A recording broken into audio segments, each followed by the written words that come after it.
This vodcast brought to you by Power9 Games. Hello and welcome to episode 2 of Frontier Gaming. I'm Jarrett. I go by Keyboard Therapy on the internets. I'm Z. I'm going to go by Z. All right, solid. Today we're going to be talking about data and Destiny, specifically the new runner cards. So just right off the bat, first up we have the Apex identity. Initial thoughts? Well, let's read his ability Sure. and stuff. I assume it'll also be on camera. Yeah. But he's got no link strength. His identity is digital, for whatever that counts for. His text says that you cannot install non-virtual resources, and when your turn begins, you may install one card from your grip face down. He's got a minimum 45 card deck with 25 influence, and he's one of the new neutral mini identities. Yeah, so he's on his own faction, so he can use neutral cards, and then basically every card, except for the ones that he comes with, are cost influence. Right. His ability, I've played against him, and I've kind of tested around with him a little bit. His ability is super important. I think if you're playing Apex, you got to be using his ability like every turn.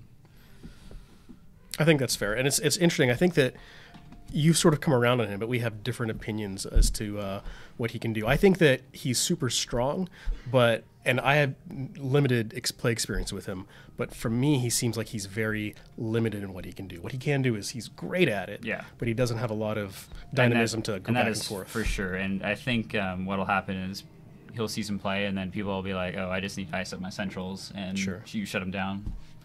Yeah. Well, let's continue through his cards, and Yep. we'll kind of circle back to him and talk about him in an aggregate. So his next card is Apocalypse. It's a 3-cost event. It says, play only if you made a successful run on HQ, R&D, and Archives this turn. Trash all installed Corp cards. Turn all installed Runner cards face down. So obviously that is incredible, but the requirements are a little steep. Yeah, this is the reason you play Apex, is For that sure. you have this card in faction, and you get to use, when you turn those cards face down, you have several cards that you can play that take advantage of that fact. So it's not as huge a detriment as it would be in other factions or other identities. It takes 3 influence to play this. Can you ever see yourself using this in anyone other than I've seen Apex? some decks around. I think that decks that play very little rig, like a Geist or someone who uses a lot of temporary rig cards, can do it. And that's probably it. Like, You say can do it, should do it, want to do it? Probably not. I Okay. think if you're like, this is the reason you play Apex, is that so that this doesn't hit you as hard. And I think his other cards will see play in other factions, but I think this is maybe a one of. If you find a scoring window where you can't get into you can't get in their scoring server, but you can get Sure. to all 3 of their centrals. If you pull it off, I'm sure it'd make for a great story, though. Oh man, yeah. It happened to me, I think, twice in a game yesterday, and it was devastating. Yeah, nice. So next up, we have a run event called Prey, 0 cost. It says, make a run. Once during this run, when you pass a piece of ice, you may trash a number of your installed cards equal to the strength of that ice. If you do, trash that ice. That's so good. He has a lot of problems with certain pieces of ice that don't have a lot. That do other things besides end the run, and so if you can, you'll probably take a lot of hits going past certain pieces of ice. But if you get past them, can get rid of them, then they won't bother you anymore. And it's good for setting up for an APOC run later. Right. So it seems as though it is. Let's cut some corners here. It's a weaker, more limited version of APOC, Exactly. but obviously it has none of the requirements to proc. And it's good for leading up to an APOC, and also after you've apocalypsed some of your own rigs, so you have the spare cards. Sure, to do it. yeah, definitely. And it's, again, 2 influence. Any use for this outside of... I think there are some identities. I think you have to be kind of committing to an Apex theme in a different deck in order to slot this card in. But yeah, I think another Apex card mainly. Next up is Heartbeat. It's his console. It's a 2-cost hardware, unique, obviously. It gives +1 memory, and has an ability, trash an installed card, prevent 1 damage. And so that's any kind of damage, and it takes 3 influence. This one I can concede is pretty cool. It's really cool. I think like the last 2 cards, I will get to the cards that I think other factions will be playing For a lot sure. more. But I think this one, the cost is a little high for other factions to be playing this. Yeah, I'm definitely bad cop on Apex between the two of us, and I fully concede that this is pretty sweet. Yeah, it's really cool, and I think with a lot of the things like this, the reason it's really good in Apex is because he has that free install every turn, and I think that's why you want to be just using it all the time, because you can get so much value out of it. Yeah. Next, we have a icebreaker program, Endless Hunger. It is a 4 mem cost, 0 credit cost, strength 11 that just says you trash an installed card, and then you can break and end the run subroutine. Seems okay. Yeah, you can break literally anything. Yeah. I mean, there's some people messing around with Corporal Troubleshooter, and that stops Endless Hunger, which is unfortunate for him. But, I think if you're going that far into the jank, then maybe you're not worried about Apex. Well, we'll circle back, but there's one quick synergy that I want to mention. Yeah. And it's something that I've seen you run. Yep. And that's Endless Hunger with the E3 implants. Yeah, I think E3 is almost mandatory if you're going to run this breaker seriously. It's hard to do in Apex because he wants to trash his rig all the time. Right. But and real quick, E3 is E3. You just every time you break a subroutine, you can spend a credit to break another subroutine. One important thing that I think is a downside to this is that it's very specific. It has to be quote end the run. So there's a lot of end the run subroutines that say like other things, like pop-up windows and Turing that say end the run unless, or Wotan that say end the run unless. So those things can mess him up. His next card is a 0 cost, 0 memory program called Harbinger.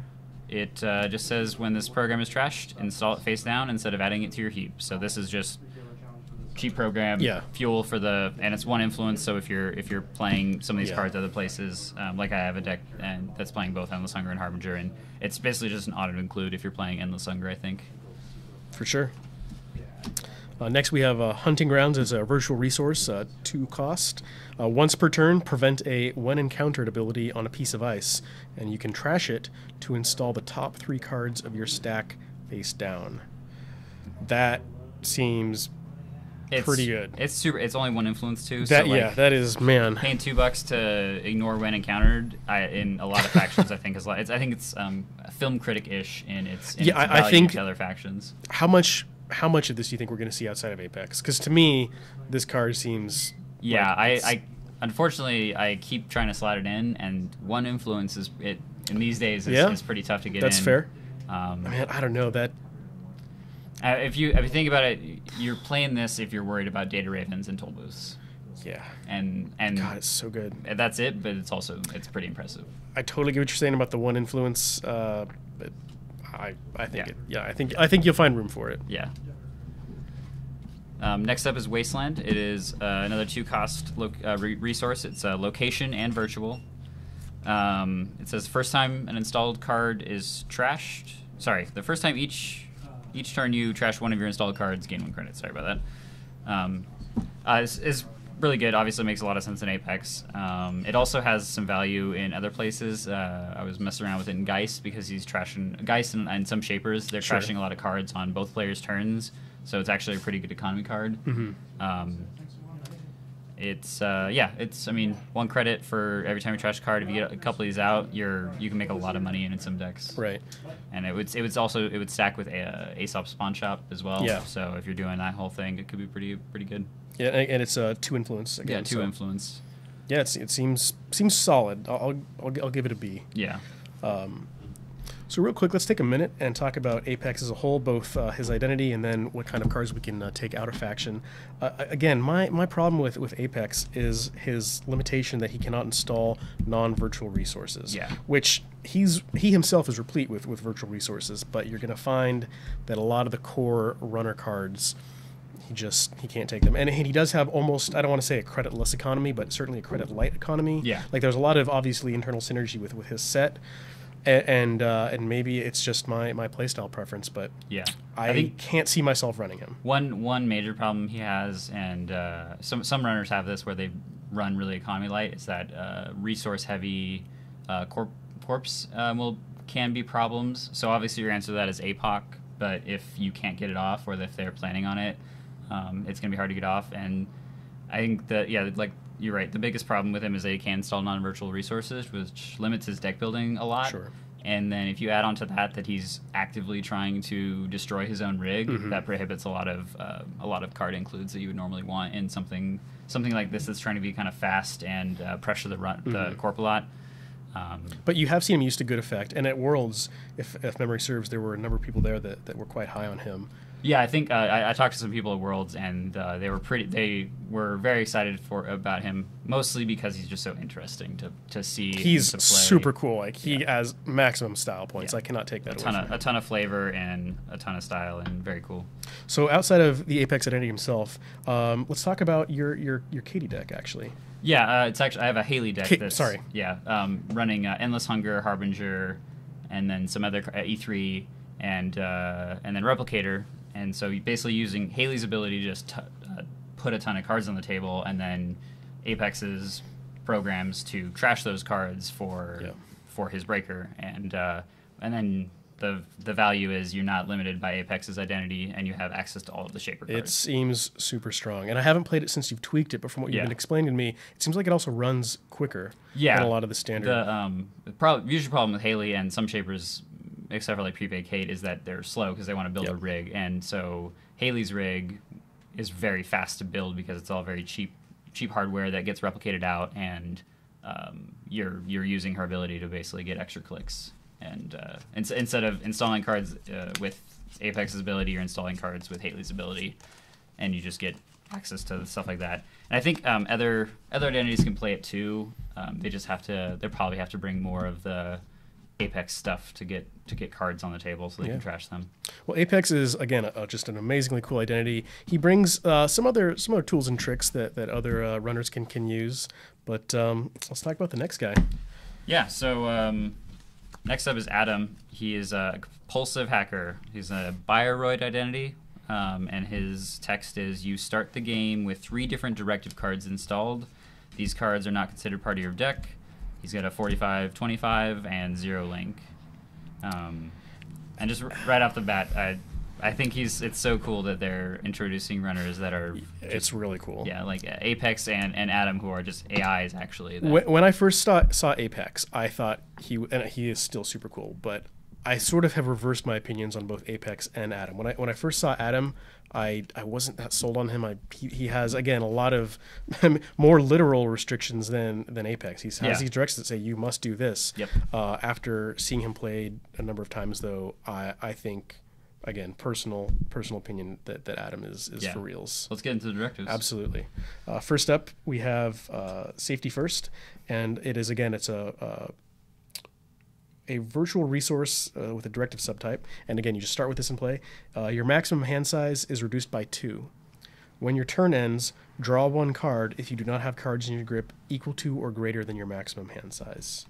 So good. Like this is yes.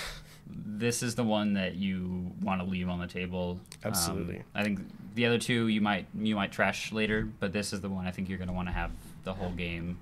And it's the restriction on this one is just so easy to play around with other cards that are even just neutral cards, but also cards that he has in his set. So super good. Drawing a card for free is maybe one of the most sought after effects. It's insane. Yeah, it's worth mentioning that you don't want to probably play cocky because of that reduced hand size. And if you could get caught with an early burn, it would it could set you back. But I think he has the tools to avoid that thing. So and let's get into those tools. Yep. So next is Neutralize All Threats. It is another 0-cost directive resource. It's a virtual, and the first time each turn you access a card with a trash cost, you must trash it by paying its trash cost if able. And whenever you access cards from HQ, access 1 additional card. So good. When I learned Netrunner, it was instilled that running HQ is generally poor value, at least depending on the identity that you've got, and certainly you can make that call for yourself depending on what you see that you're up against. But just the ability for free to just start with an HQ interface. Right off the top, I get 2, and the value proposition of running a 5-card hand or a 4-card hand just goes exponentially higher. I don't think there's this is So all of these directives are 3 influence, which is pretty much the only reason I don't play this in every one of my decks now, because the influence seems prohibitive. It is a little high. And then finally, for his last directive, we've got always be running. That says your first click each turn must be spent to make a run or play a run event. Once per turn, you can spend 2 clicks to break a subroutine on a piece of ice currently being encountered. So this is another guy that wants E3 like a whole. Oh my gosh, yeah, that seems super good. And he just puts on so much early game pressure because he gets 2 out of HQ.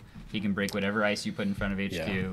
At least as a panic, like if you bring out something really treacherous, then he can break one of the subroutines and either peace out or just get in there and get some cards. So from the drop, Adam is super fast. He applies a lot of pressure, and he can. And some of the restrictions, like I think late game, the requiring a run on first click can be kind of prohibitive because some of those late game runs you want to build up a little bit before you make them. But like stuff like security testing works really well with this, where you're running first click anyway and that kind of thing. So. Yeah, and again with that 25 influence, you can take a lot from other factions to buoy and supplement all of his various directives. So first non-directive card, we've got Independent Thinking, which is a 1-cost event that says trash up to 5 of your installed cards, draw 1 card for each card trashed, parentheses, or 2 cards for each card trashed if you trashed at least 1 directive. This card is so crazy. That is insane. I was super down on it because the cost of trashing your stuff, and I'm of the opinion that you kind of want to leave your directives out for at least a good while. But what I didn't realize is that you only have to trash 1 directive to enable every trash to count for 2, and you can get a lot of cards. I was especially when you the next card when we look at it can be a huge boon to just be able to fill your hand up. I think a lot of people are looking at Faust with this guy because of that fact. It's it's very similar to like a game day type thing where you're filling your hand. Sure. You're so it's. Well, you just mentioned something a second ago when you trash your directives. In brief, when do you generally hit that switch? You want to leave them out for the first few turns for that early pressure. I think it depends. I think you want to get always be running out as soon as you don't need it to get places. Mm-hmm. I think as soon as you can get away with not having to spend the 2 clicks on it, then the downside is not useful because you're not getting any value out of the clicking. So that one, and honestly, the other ones you leave down as long as you need to. Yeah. Because the downsides to them are not so huge that you can't play around them. Yeah, you have the option to get rid of if you, for say you don't want to get a double access from HQ. Yeah. You have the option to remove neutralize all threats, but that is your agency to decide. Yeah, exactly. So next up is Brainchip. It's Adam's console. It's a 2-cost hardware plus X memory. Your hand size is increased by X. X is equal to the number of agenda points you have. I'm curious where you're going to go with this. I think it's really good. Okay. I've played games against Adam, and I've been playing PE recently, and I like to give my opponent a couple of agenda points just to threaten them with the Philotic, and it's actually a huge liability against Adam because he gets a ton of value out of things like Overmind, where you're getting counters for every unused MU. If you just got empty console and drops this with like 2 or 3 agenda points, huge boon. Do you think it's an auto include for him? I think the only console you replace this with is Desperado. Okay, and that's because Desperado is right. Because when I see Adam and when I see his directives, etc., I think that Desperado is. Yeah.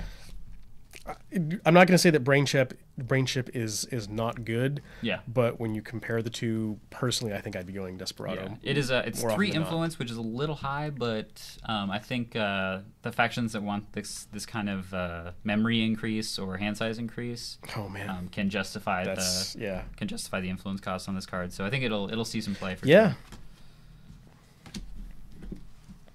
So next we have Multithreader, which is a 3-cost program that with 1 memory requirement, and it just gives you 2 recurring credits that you can pay for using programs. Yep, 1 influence. Oh yeah, there's 1 influence. Yeah. This is a great card. Yes. Period. Stop. All right. Next. Yeah. If you're playing icebreakers, it turns out having free money is pretty good. That is. I think of all the cards we've seen thus far, I'm going to make a strong statement and say that this is the one that you're probably going to see the most in every deck going forward. All over the just place. Because it's cheap and it's so good. It almost replaces Daddy Sucker in some decks. I think. Yeah. You think it also complements it though? Yeah, I think if you can justify putting 6 memory to buffing programs, then Multithreader Data Sucker is if only we had a console that pumped our memory. So the last of Adam's cards is Dr. Lovegood. It's a unique resource. He's a connection, and it says when your turn begins, choose one of your installed cards. The text box of that card is blank for the remainder of the turn. And it is 1 influence. Is that an Adam only card? Probably. Yeah. I think for him it's great. Yeah, I think they made it 1 influence so that there might be times where you would use it, and I think there are some heavy like resource based decks like certain components of DLR and certain components of the criminal rig that I think the obvious thing is drug dealer, right? You save yourself 1 credit, but I mean that's only 1 credit a turn. So are you spending 1 influence on Dr. Lovegood for that? Right. I'm not sure. Cool. Well, Adam as a whole, again, I'm a big fan. He may not be the most, if you're getting into Netrunner, he may not be the guy that you want to start with. His directives might take a little bit of getting used to so that they don't sort of backfire on you. Yeah. But I think he's awesome. He is a really interesting play style. He brings something new to the game. And Multithreader aside, how many of Adam's cards do you think we're going to see outside of his identity? I think we're going to see a lot of Multithreader. Okay. All right. Good talk. You want to lead us into the last identity? Yeah, sure. My probably favorite identity of the box is and my least favorite, Sunny LeBeau. She's a security specialist. She has 2 link, and that is it. She's got a 50 card deck, 25 influence, and just 2 link. And I think the obvious thing there is all the cloud stuff, underworld contacts just works right out of the box. Sunny is real good. Yeah, she's insane. If when she gets going, she snowballs out of control. Yeah, and I love her flavor. She's kind of this just hacker for hire. Works for the major corporations and single mom getting it done. Yep, single mom just providing for her children, doing some hacking. So just such a cool flavor of a card, and very very interesting how they're going to justify like such a blank card as well with and the 50 card deck I think is one important thing that kind of sets her up. Yes, that is true. That's an important distinction. The other 2 identities both have 45 card minimum decks, and she's a 50. Yeah, so let's take a look at the cards. So first up we have a security chip, which is a 0 cost hardware chip, and it has just 1 block of text, which says when you trash this and choose an icebreaker or any number of cloud icebreakers. Each chosen icebreaker has +1 strength for each link you have for the remainder of this run. Use this ability only during a run. This is a great card. 1 influence. Yeah, one influence. It is a great card for her. I think it can also see some play in Geist, who likes trashing cards and plays cloud icebreakers. Okay, yeah. Well, I think a lot of people are going to run cloud icebreakers if we're being honest. Yeah. You need to have some dedication to links. So I think people like Kate or Nasir maybe who play a lot of link based cards, like Toolbox and stuff like that could see play with this card. Yeah, it's pretty good. It's obviously auto include for her deck. Oh, for sure. Yeah. Her next card though is her console. It's an 8-cost console, Security Nexus, +1 memory, +1 link. And then the meat of it is, once per turn, when you encounter a piece of ice, you may force the corp to trace 5. If successful, give the runner 1 tag and end the run. If unsuccessful, bypass the currently encountered ice. Yeah. Insane. It is unbelievable. So initiating a trace as the runner often seems like sort of a bad proposition. Like, why would you want to do this?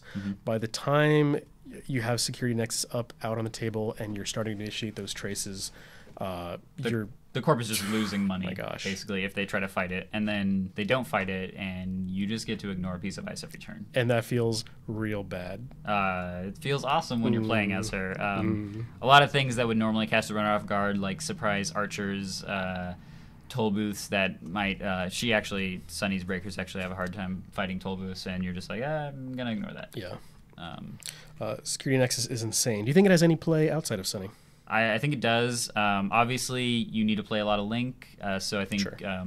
There's criminal decks that'll play it because they have Power Tap and Sure. Compromise Employees for the trace stuff, and then The identities you mentioned previously. yeah, Shaper will play it because Shapers are good at playing really expensive, really powerful cards. Okay. Then we get to the first of Sunny's suite of icebreakers, GS Striker M1. It's a 4-cost cloud decoder with takes 1 memory. And if it says if you have at least 2 Link, the memory cost of GS Striker is 0, even if it is not installed. It starts at strength 1, and then you can pay 2 credits to break any number of Codegate subroutines, and you can pay 2 credits to give it +3 strength. And I would say that the most important part of all of her breakers is that they are 2 influence. Yep. So we'll just say there's Shrike is the Sentry Yes. Breaker. It is a killer, and then Sherman is the Barrier Breaker. It is a Fractor. So they all have the right keyword for those things. They're all 1 strength, 2 to pump, 2 to break everything. And Yes. it's 2 to pump 3 also. So Yes. The only difference is their costs. yeah, so Sherman is a 3, Strike is a 4, and Sherman's a 3, Striker is a 4, and Shrike is a 5. Yep. So Shrike is the obvious one that you want to see other places because I think outside of Criminal, there is, I don't want to say very little consideration. Yeah. But having such a strong Sentry Breaker available for 2 influence is... the only downside is you're going up to 4 and breaking Yes. everything for 4 credits. So those 5 strength ice is kind of an awkward position. it's mostly the 3 strength ice that give you problems. Sure. Like the sentries that are 3 strength that would normally cost, say, a Mimic like 2 for 2 subs or whatever is costing this thing 4. Yep, that's fair. And Mimic was I think commonly the Sentry Breaker that people splashed around, and then they had whatever their other answer was for the big stuff. But and so I think this kind of replaces that, but it's going to be up to people, I think. I know that you and I have kind of gone back and forth on Garrote versus... Yeah. So, I mean, there you're looking at 2 memory versus 0 memory, so it's...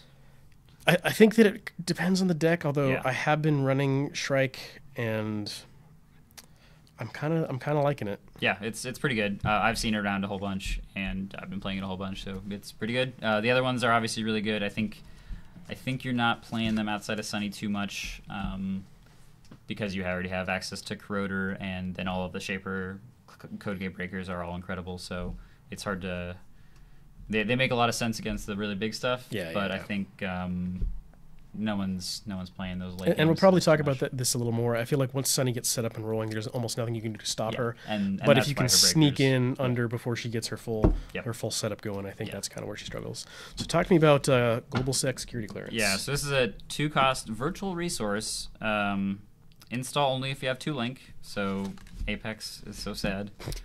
When your turn begins, you may lose a click. If you do, look at the top card of R&D.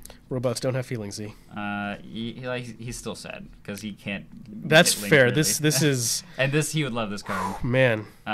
Especially it's virtual, gives him basically a free access to R&D, and it's. I mean, obviously it's insane in Sunny. I've seen games where Sunny just builds a rig and then installs this and says, I gain credits past turn. Oh, hey, you have something on R&D. I'm going to go take it. And then I'm going to gain credits. And at 2 influence, you think that we're going to...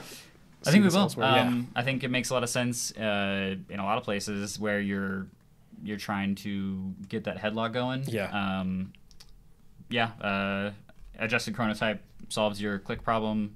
But, I mean, one might say that 1 click per turn for an automatic R&D access is maybe okay. I would say that, yeah. I'll take credit for it. Yeah. And then finally, we've got Jack Sinclair, which is a unique resource connection, and it is 3 credits to play. Reduce the cost to install Jack Sinclair by 1 for each Link you have. When your turn begins, you may make a run. You cannot use programs during this run. 2 influence. Yeah, so this is an interesting card. I think 2 influence makes it pretty good in criminals where you're running security testing, Desperado stuff, and so there can be situations where you're just like printing money with this card. But you can play around it pretty well as the corp. You just put Piece of Ice down, and then they can't go to those servers. So yeah. But I think there's a lot of asset economy going around right now. So maybe this will change in the near future, but I actually haven't seen as much Jack Sinclair as I thought I would. Yeah, I think it's going to depend on. We also haven't really seen much criminal, so I think that's true. You think that it's criminal's time to return? We'll see. I don't think this is gonna be the card to do it, but I think when they come back, they're going to be bringing Jack Sinclair with them. Cool. All right. So Sunny as a whole, as we've mentioned, she's extremely strong once she gets set up. I think the trick to stopping her is to just score faster than she can. Yeah. Her icebreakers have great efficiency at the higher levels of strength, but if you can throw up some meager stuff in their way, make her either have to spend 4 to break something silly or use her security nexus, I think that's how you get it done. But I think that she plays in a kind of a similar vein to Kate. Yeah, I think the current Kate is a lot faster than she is, but I think the trick is going to be building her quickly and then having all that built-in momentum so that you get going quickly, put pressure on them to kind of brick up and get a lot of ice out there, and then you're like, oh, hey, hi, I don't care anymore. I'm just going to run, and you can't stop me. Yeah. But I think the trick is going to be building a deck that is fast with her, because the strength of her late game is just so inbuilt to the cards that she plays, the economy that she, like, just dropping underworld contacts and getting without having to have anything else out. Yeah. So good. Yeah. Cool. Well, let's talk about the neutral cards. Yeah, so there's just a couple neutral cards here. The first of which is Employee Strike. It's a 1-cost event. It's a current, and so all the standard current text, and its ability is the corpse identity box is blank. Everything you loved about Cerebral Static, now sticking it to the man. Yep. 1 influence, and it's a neutral card, so everyone can play it, but 1 influence, so there's that cost. This is very good in some matchups, and then... Yes, and just... I don't know if it's completely dead in others, but I think that your mileage may vary depending entirely on what your opponents bring to the table. Yeah, and I think you include this card if you have a play style that has some problems with certain identities, like, say... Sure. I think Noise wants this if he's planning to beat up Harpsichord. You think it's a one-of? I think it is a one-of. In a lot of decks, I think actually it might be a one-of. Similar to like the shards, the Utopia Hades shard, that kind of thing. This is a neutral card. You bring one of them, and you just get to use it to kind of solve a problem in the game. To me, it screams low frequency, but when it hits the table, it's going to have extremely high value. Yeah. And I think just as a backup, it's a 1-cost current, so that's pretty much always useful. Yeah. Next up is Windfall. It's a 0-cost event, and it reads, shuffle your stack, trash the top card of your stack, gain X credits where X is equal to the install cost of that card. So close. Yeah, if this didn't say shuffle, it would be actually insane. I mean, it'd still be kind of janky, but it'd be pretty. I think that you could certainly more easily, but I think you could also easily engineer it so that you're getting extreme economy value out of it. As it is, you basically have to build your deck around this economy event, which is probably a mistake. Try it out. Let us know if it works for you. Yeah. And then the last card, at least for the runners for Data and Destiny, is Technical Writer. It's a 0-cost resource that says whenever you install a piece of hardware or a program, place 1 credit from the bank on Technical Writer, and you may spend a click and trash Technical Writer to take all credits off of him. No pretty influence, good. by the way. Zero, just standard neutral card, economy resource.